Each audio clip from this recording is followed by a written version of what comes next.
Hai guys, readingan ini untuk Capricorn Sun, Moon, Rising, and Venus. Dan ini adalah general reading, jadi bisa pas bisa enggak sama kamu. Energi bisa vice versa, bisa ini energi kamu atau ini energi pasanganmu atau orang yang dekat dengan kamu. Oke. Di sini aku ngelihat this is the moment of reflection. Ya. Kamu mencoba untuk mengisolasi diri kamu. Jadi ini juga salah satu masa transisi. The Hermit atau di sini katanya aloneness. Itu bicara tentang isolasi, bicara tentang transisi. Dan di sini aku ngelihat orang yang merasa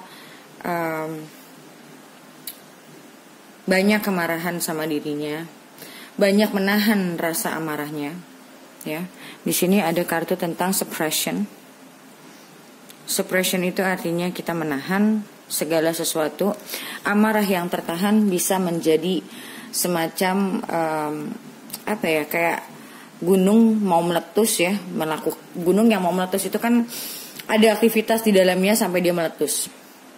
So, aku ngelihat kamu banyak menahan beban, emosi, pikiran, semua, mental. Banyak yang kamu tahan di sini. Dan karena di sini ada kartu tentang guilt ya, tentang kamu tidak bisa move on dari satu keadaan. Kalau kita menahan amarah kita terlalu lama, itu akan mengakibatkan yang namanya mental imbalance, emotional imbalance. Jadi secara mental dan emosional itu kita tidak stabil. Orang yang mental dan emosionalnya itu tidak stabil itu akan selalu dirundung rasa cemas. Apalagi kalau kamu pernah membuat sesuatu atau ngomong sesuatu terhadap seseorang yang mungkin sebenarnya kamu sedang marah dan sebenarnya seharusnya tidak diucap atau tidak diperbuat ya, itu bikin kita ngerasa bersalah kan.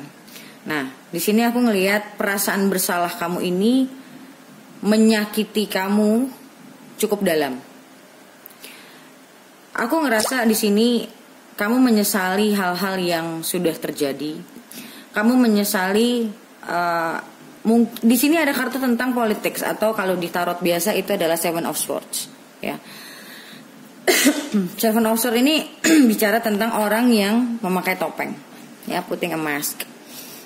Dan di sini ada snake. Snake itu kan kita bicara tentang deceitful, bicara tentang lies. Jadi di sini aku ngelihat kamu menyesali kalau selama ini kamu banyak membohongi dirimu sendiri, termasuk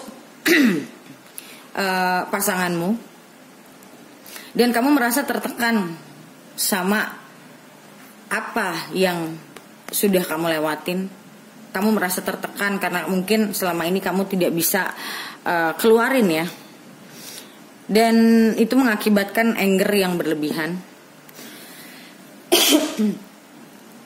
Dan di sini aku ngelihat kamu mencoba untuk mereka ulang, berpikir ulang, dan kamu mendapatkan jawaban. Ternyata apa yang kamu lakukan selama ini, kamu menutupi sesuatu dari dirimu, kamu menutupi apa yang kamu rasakan, kamu menutupi mungkin ketakutanmu, yang membuat kamu akhirnya merasa bersalah. Tapi kamu mencoba untuk belajar dari situasi ini. Karena memang aku ngelihat ini adalah masa dimana memang you take the lesson. Kamu mengambil pelajaran dari apa yang sudah terjadi. Dan di sini ada abundance atau creativity atau the empress. Jadi kita bicara memang untuk bisa mengerti apa yang benar. Most of the time, setelah kita melakukan kesalahan, kita belajar dan akhirnya kita baru bisa merubahnya. Atau biasanya orang yang sudah kehilangan sesuatu atau seseorang, dia baru tersadar. Dan aku ngelihat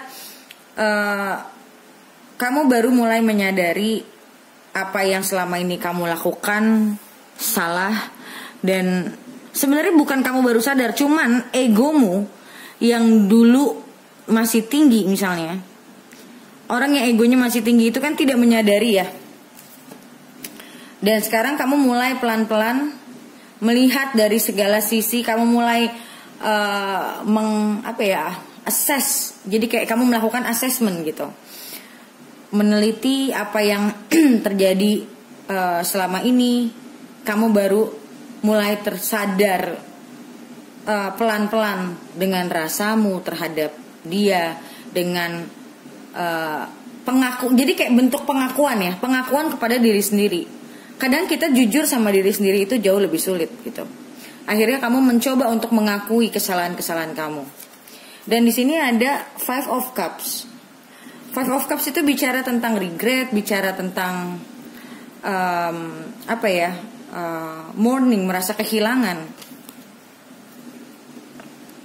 Dan begitu kamu mulai, mungkin kemarin-kemarin kamu mencoba untuk ignore, gue gak ada dia bisa. Tapi pelan-pelan perasaan itu makin kuat, makin kencang, bikin kamu merasa istilahnya kalau kita lari dari perasaan bersalah, perasaan itu akan datang berkali-kali lipat. Jadi kamu mencoba mengignore perasaan-perasaan itu sebelumnya. Misalnya kamu gak mau merasa disalahkan, sampai akhirnya perasaan itu terus datang, dan mau tidak mau kamu harus menghadapi si perasaan bersalah itu. Dan di sini aku ngelihat selain kamu merasa bersalah, dan aku ngelihat bukan cuma regret tapi remorse. Remorse itu berarti kamu deeply regret, ya, deeply regret, dan kamu bukan cuma tahu salah, tapi kamu tahu kamu harus bisa benerin. Kamu mau untuk merubah itu untuk menjadi lebih baik.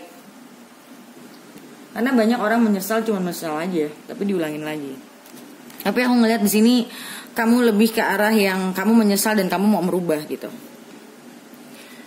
Dan perasaan bersalah ini kamu kamu tuh nggak bisa keluarin dari pikiran kamu. Kamu yang tadi aku bilang, kamu mencoba untuk lari dari tanggung jawab ya kasarnya. Kamu lari dari tanggung jawab untuk merasa bersalah. Sometimes orang karena dia nggak mau ngerasa tertekan, dia mencoba untuk mendinai kan, mencoba untuk bilang sama dirinya, gue nggak begitu salahnya juga. Kalau dia nggak gini, gue juga nggak gini. Itu kan namanya denial, nggak mau merasa bertanggung jawab sama apa yang sudah diperbuat. Tapi di sini aku ngelihat rasa bersalah itu semakin kamu tolak, semakin menjadi-jadi, dan itu nggak bisa keluar dari pikiranmu dan kamu sengsara. Semakin kamu mengingat itu atau semakin kamu lari dari situ, mau either way, kamu mau sambil ingat, mau kamu lari, dua-duanya membuat kamu benar-benar ngerasa makanya orang bilang kan, kita nggak bisa lari dari perasaan bersalah gitu. Sooner or later itu akan naik ke permukaan, dan ini saatnya perasaan itu naik ke permukaan yang selama ini mungkin sudah kamu ignore. Nah, di sini ada 7. Jadi aku tadi bilang 7 is about assessment, 7 is about knowledge. Jadi dengan keadaan ini sebenarnya kamu jadi merasa kamu lebih tahu siapa dirimu, kamu lebih sadar akan apa yang selama ini kamu melakukan kamu menganggap itu benar karena kayak banyak delusi gitu, kayak karena banyak denial yang dimana kamu nggak mau mengakui kesalahan kamu. Akhirnya kamu dipaksa dengan keadaan perasaan emosi-emosi yang bikin kamu ngerasa bersalah itu muncul. Akhirnya mau tidak mau kamu mencoba untuk mereka ulang kejadian-kejadian itu dan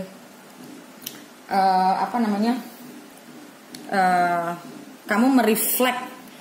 Jadi kayak 7 is about reflection juga. Jadi kamu akhirnya melihat, oke, ini begini, pantas kejadiannya kayak gini. Dan ini adalah karena gue ngerasa, misalnya contoh, kamu merasa banyak ketakutan. Jadi kamu merasa kayak, oke, karena ketakutan gue melakukan ini. Dan ini salah. Jadi kamu mulai punya kesadaran, kamu mulai punya pengetahuan, oh ternyata misalnya contoh, gue kalau diginiin, ini gue keluar. Berarti ini bisa men-trigger gue. Berarti selama ini gue sudah banyak memainkan ego. Karena pada saat orang yang egonya itu keluar, sometimes dia gak berasa ya. Dan aku ngelihat di sini juga salah satunya ada momen dimana saat kesadaran itu muncul, kamu sadar akan kesalahan kamu, semakin kamu sadar, guilt itu juga semakin tinggi. Jadi semakin kamu sadar, perasaan bersalahmu juga semakin tinggi. Dan aku ngelihat di sini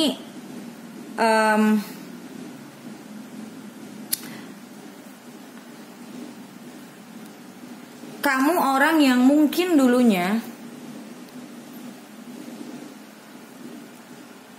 nggak cukup confident dalam satu hal, misalnya secara emosional, kamu bukan orang yang bisa mengeluarkan atau mengemukakan apa yang kamu rasain. Kamu mungkin bukan orang yang menceritakan masalah kamu. Dan kamu mungkin bukan orang yang, karena di sini ada Seven of Swords, jadi aku ngerasa kamu orang yang suka lari dari masalah. Tapi sekarang ini aku ngerasa kayak kamu mulai mau mencoba untuk lebih bisa bertanggung jawab atas apa yang kamu lakukan, kesalahan-kesalahan kamu. Dan itu membuat kamu ngerasa, aku ngerasa di sini The Moon ini bicara tentang vulnerability. Jadi kayak kamu ngerasa weak. Saat kamu merasa bersalah itu kamu merasa weak. Ya wajar sebenarnya. Dan kamu pengen, mungkin ada di dalam diri kamu yang kamu ingin bilang sama dia, kamu mau minta maaf, tapi kamu nggak tahu harus bagaimana caranya untuk bisa ngutarain semua apa yang kamu pikirin. Kamu bingung mau mulai dari mana. Well, sometimes awalnya itu yang susah, tapi begitu kita udah mulai start kita ngomong, itu akan ngalir sebenarnya. Yang susah itu justru pas pertama. Tapi kalau menurut aku,